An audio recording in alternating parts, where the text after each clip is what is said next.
Linda Barcz from the Bruce Company is here to take your calls at 270-9933. Hi, Linda. Hi. We have 2 lines open today if you want to give Linda a call.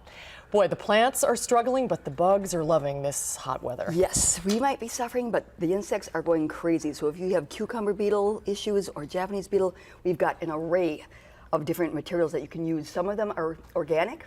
This is actually certified organic. We've got 8, which is a pyrethrin derived from chrysanthemum. That will knock them down quickly, Japanese beetle, as well as those cucumber beetles. A lot of things that just are chewing up all of our plants. They're not being stopped by this weather. And since we're talking about heat, I also have a little kit that you can actually install yourself. It's a type of drip irrigation. Okay. We have it available both for if you have a garden, just strips out in the garden that you can go in between your plants, as well as for hanging plants. Oh, very good. So a little container kit. Yes, rather than me just complaining about all this lack of rain, but water your trees, even things that have been established for a long time. They are under stress. Burning bush, pagoda dogwoods, birch trees. Yeah. Some leaves are actually falling off the trees. Yes, they are. Oh, boy. All right, let's get to the phones. Okay. And we'll start with Pam in Lodi. Hi, Pam. What's your question? Hi. I purchased some geraniums early on, and I have them in containers, and I water them, I fertilize them, and they're not doing a whole lot.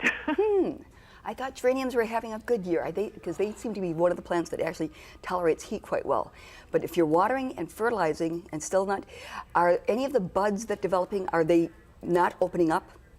No, they open up. It's just that they're not developing very many buds to begin with. Okay.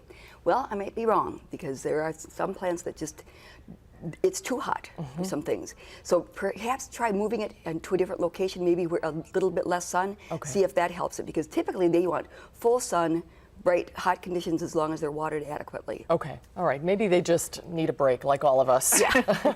Thank you for your call today. Kristen in Mount Horeb, you're next. Hi there. What's your question? Well, my question is related to what she was talking about with the plants that are struggling. I have large perennial beds, and I have full sun, and it's getting more and more difficult to water. And I'm concerned, will my perennials come back if they do die off? If they're well established, I think that the answer to this is, how long is this going to extend?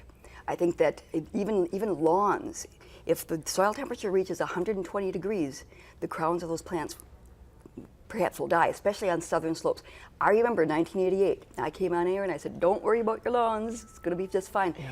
This heat is a problem. If you get some water down or get some rain, that helps the bluegrass rhizomes to store some energy. It all depends upon how long this goes on. I guess use common sense. Water when it's cooler. Don't have the foliage wet into the evening, otherwise you're going to have problems with disease. But don't use a sprinkler during the day, because a lot of that will be lost through evaporation. Right. But do it when you have a little cooler in the morning is good. Soaking really well and then letting it dry between, like twice a week on perennials is probably advisable. Okay. And watch your trees. Those are the biggest investment that you have. Yeah, hopefully. Oh boy, this is a long, long stretch. It so is. Hopefully We had we're no gonna get a snow break. and no rain in April, so we're really, really dry. Okay, our next call is from Jean in Boscobel. Hi there, what's your question? Jeannie, are you there? Yes, hi. Go ahead.